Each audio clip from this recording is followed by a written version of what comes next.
Welcome to the Steve Storytime Sanctum's reading room. It's time for another reading from the Metzgerhund Retreat series, character introductions. This one's for the band's bass player, artist, and Minister of Musical Research and Development, Sam Anikawi. Now, I hope I am pronouncing his last name correctly. But as I found out about a lot of people, especially those who love reading science fiction, they'll find a name that they're not sure how to pronounce, and they'll just make up their own pronunciation, or they'll associate it with the series of letters that's in front of them, and that's how they keep that character in mind, and they're not even worried about how it's pronounced. So, it's always worked for me. And as it turns out, within this series, I refer to him 99% of the time as Sam. That's simple. Regardless, let's see how loud Sam is.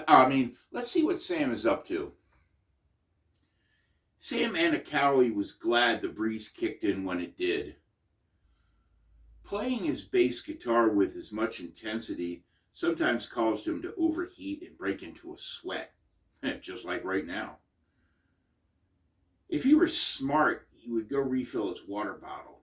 If he was even smarter, he would take off the unbuttoned flannel shirt and just go with the baggy tee. Except, he didn't feel like putting down his bass guitar. "Sounds kick-ass, Sam! You rock, big man!" Sam looked down from his apartment's third-story balcony and saw some of his high school friends coasting across the parking lot on their bikes. He smiled down at them, then reached over and turned his small amp as loud as it would go and broke into an even livelier riff. "We're gonna miss Metzgerhund." "Yeah, well, you guys gotta leave town. Now we're stuck with Freddie's sucky band all summer." Sam laughed. "We'll make it up to you in the Battle of the Bands," he called down to them. The teens cheered in rowdy tones. Sam watched his friends ride off, then went right back to playing. The powerful rumblings of the notes took over, pushing his daily concerns away. Or, like his dad often claimed, drowning them out with sheer emotional volume. Either way was fine with Sam. He didn't want life's negativities anywhere near him at any time. When he had his bass guitar in his hands, he was in a state of mind where negativity just didn't exist. When the music flowed from his fingers, everything was right. The louder he played, the better he felt. Sam heard a thumping sound that was almost keeping the beat for him. He smiled. His playing was so powerful that his speaker's wooden frame was vibrating against the metal porch table. Very cool. He closed his eyes and kept right on playing. The thumping got louder and more furious. His eyes sprung open and he stopped playing. That knocking was coming from his front door. "Oh, man." "Open the door, Sam. I know you can hear me." It was one of his neighbors. No, I can't. The music's too loud." "Very funny, Sam. Turn it down, please. You know I'd rather not call the property manager." Sam frowned. "Yeah, I got you covered," he called towards the door.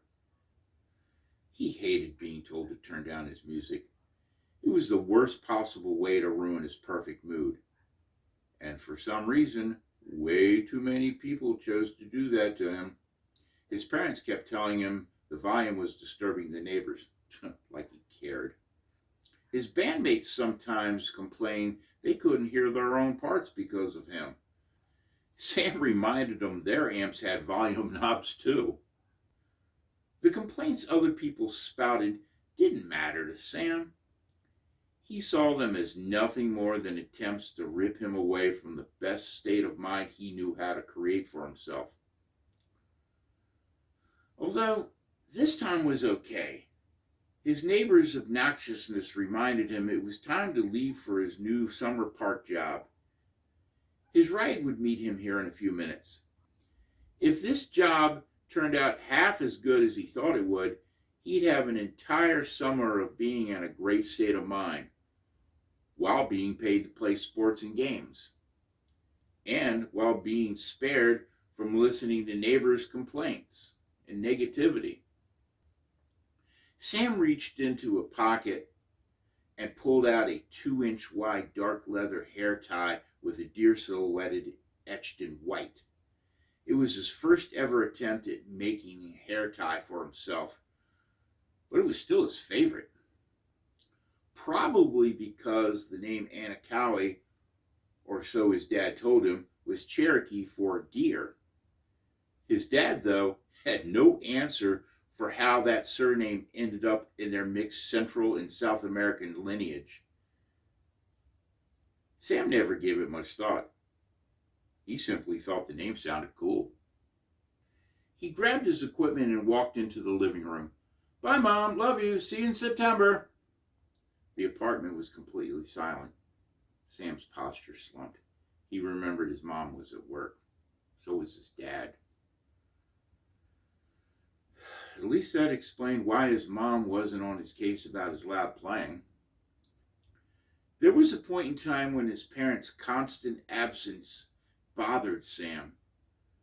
Finances were tight for his family for as long as he could remember, and both his parents sometimes worked 2 jobs just to stay one step away from the even harsher times. They never said it out loud, but Sam knew that part of the financial drain was because they made sure he got all the lessons he needed to become the best bass player possible. Once he realized his parents' sacrifice, he strove to honor them by exceeding their expectations. One by one, professional blues and jazz bassists Sam's dad introduced him to resigned as his instructor, telling his parents, "Sam is already beyond what I can teach him. He just needs to keep playing." That was exactly the type of response his parents deserved to hear. Still, all the accolades didn't do much to curb his occasional loneliness. That's why he enjoyed working with Metzgerhund so much. That's why the summer park job was important to him. He tossed a small amp inside his oversized duffel bag, then flung the bag over one shoulder and slung the bass over the other. He locked the apartment door behind him, then paused. "Hey, everyone," he yelled down the empty hallway. "Y'all don't have to worry about my loud playing for a while. I'll be gone all summer long." Almost every door opened. His neighbors stepped out into the hallway and began to clap. Sam's frown was lopsided, almost as if he was attempting to hide his amusement. "All y'all are goobs." If that excerpt piqued your interest, you can find the link to the full version of the first story of Metzgerhund Retreat, Imperial Rules. Now, you can find the link to all 10 novellas in the description below. And while you're here, if you could do me the great favor of helping me to make friends with the YouTube algorithm, like this video, leave a comment, and subscribe to the channel. Thanks for showing up. I appreciate it. And I'll see you next time.